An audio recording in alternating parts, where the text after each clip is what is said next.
I thought it was a little bit myopic of the Prime Minister in her speech to talk about the fact that, one, this isn't the kind of cultural practice that really fits in Australia, and two, that it was some kind of archaic cultural practice which belonged back in the days of Abraham, blah, blah, blah, blah, blah.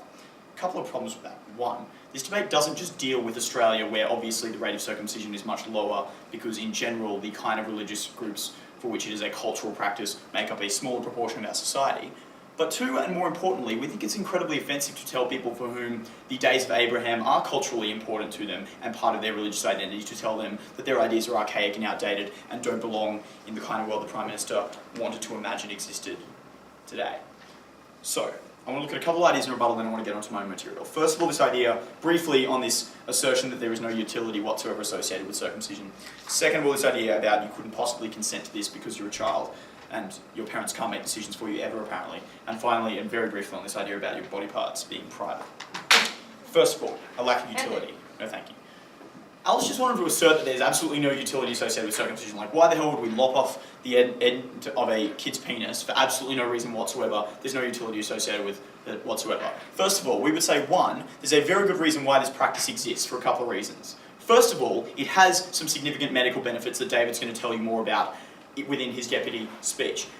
Those are quite significant and are in fact in many ways attributed to the reason why the practice originated in the first place so long ago. But second of all, even if those benefits didn't exist, we would tell you the religious and cultural significance of this practice is enough to preserve it because of the importance to the individuals and the communities in which it takes place. Second of all, on this idea about consent, we would say we let parents make consent for children all the time. Otherwise, I don't know who the Prime Minister would be expecting to make these decisions for these kids. We let parents decide on all kinds of things which relate purely to religious reasons. We let parents choose to send their kids to religious schools. We let parents choose to homeschool their kids if they wish. But furthermore, when it comes to ideas about surgery in particular, we let parents make decisions about surgery for their kids all the time which don't necessarily have a tangible benefit and might cause some sort of short-term harm or short-term pain. Like, we let parents let their kids get their ears pierced. We let parents choose to have their kids get braces, which have absolutely no medical benefit, are a purely aesthetic surgery, but one that also can put the child through immense discomfort and immense inconvenience. We let parents choose on elective surgeries all the time,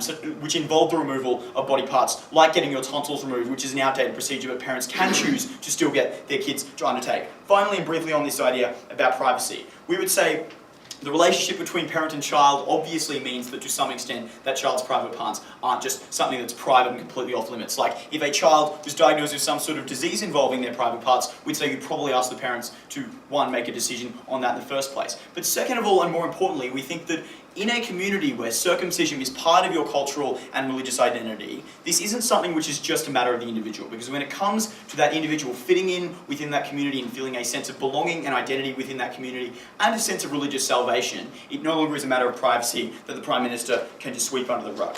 Okay, I want to look at two ideas. First of all, this idea about why religious freedom in this case absolutely trumps any kind of reasoning for a ban. And second of all, why, no thank you, respecting parental rights in this situation absolutely is paramount and absolutely is important.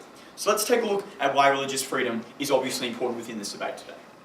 Madam Speaker, we would say that generally in our society we respect the rights of individuals to engage in practices which have important religious or cultural significance to them. We think circumcision absolutely fits the bill of that kind of practice in the world today. Yes, thank you. Then why shouldn't kids, when they turn 18, be able to make that important cultural, religious decision for themselves? Absolutely, Jess, and an excellent question. And I was going to get onto it later, but I'll get onto it now. Madam Speaker, the reason why it's important is because the religious benefits associated with circumcision for many people, such as those in the Jewish community, is that there are important benefits in terms of self-actualization and in terms of seeking salvation for that individual. The problem with waiting until an individual is 18 to make that decision is that individual, one, has to then go through the first 18 years of their life being unclean, essentially, being considered unclean, untouchable by their community, which removes the ability of that individual to engage with that religion in any meaningful way because they're being outcast from that community. But second of all, and more importantly, you're denying that individual 18 years of belonging to a community for which their future is going to be contingent and their future decision is contingent upon belonging to that community in the first place. I'm going to be talking more about parental choice and why it relates to that particular question in a second anyway, but for now, that response will suffice. Anyway, as I was saying, we recognise that there are important religious and cultural benefits associated with a practice like this. Why? Because as I previously said, because for the individual there are huge benefits in terms of seeking salvation. Why do we recognise those benefits as being important in society? Because the benefits to those individuals are huge, with absolutely no external harm upon anyone else in society. We think that, furthermore, the cultural significance of these kind of practice means that when it comes to a community like the Jewish community wanting to preserve their cultural identity, wanting to preserve a collective identity through something like circumcision, like the way that the Jewish people back in the ancient times within the Middle East distinguished themselves from other cultural groups was through the practice of circumcision. That's a very significant piece of their cultural identity.